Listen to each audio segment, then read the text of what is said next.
Policeman stops man that looks like his dead son. Seconds later, he sees what's on the dashboard.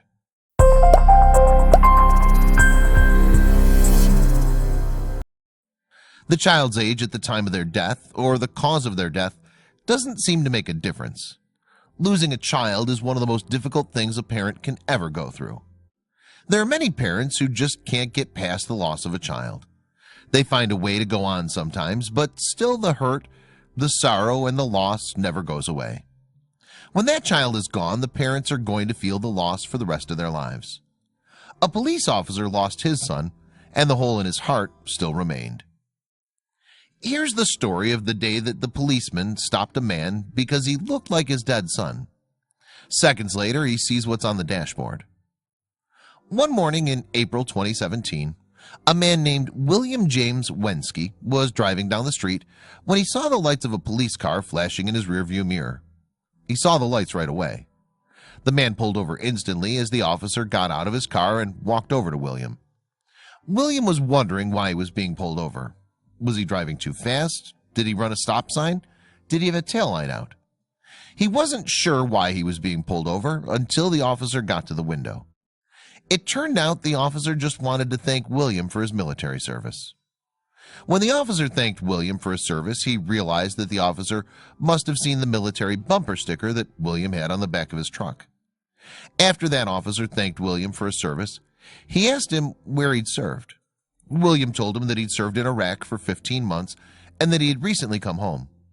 The officer looked at William with sadness in his eyes.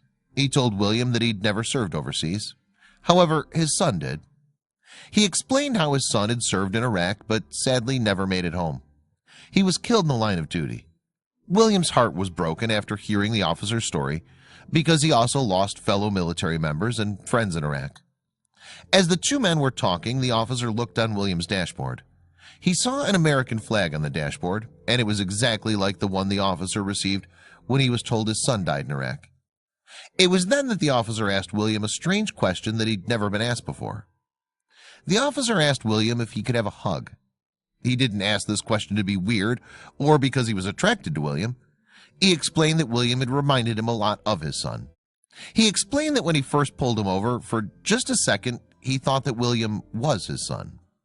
The officer explained to William that although his son had been gone for a while, he still couldn't believe most days that he was gone. He explained that there were other days that he didn't want to believe his son was gone. Hearing the officer's story moved William so much that he reached in and gave him a hug. His eyes filled with tears while he thought about what this poor man had been through.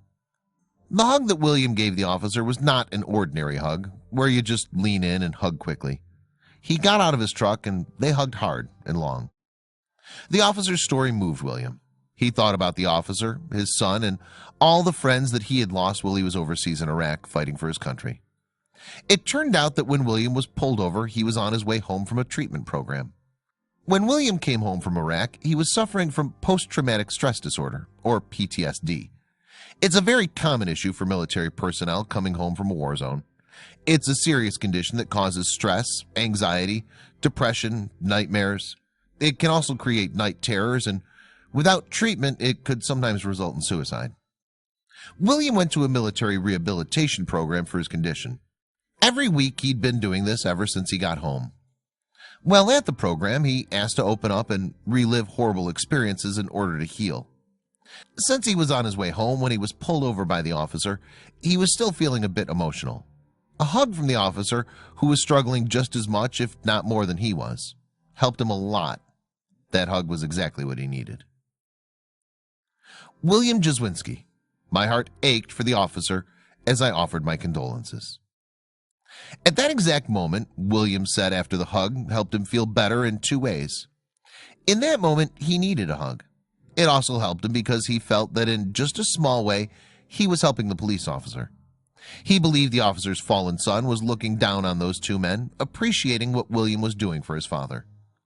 When the two men were done talking, the officer got back in his car and back on patrol.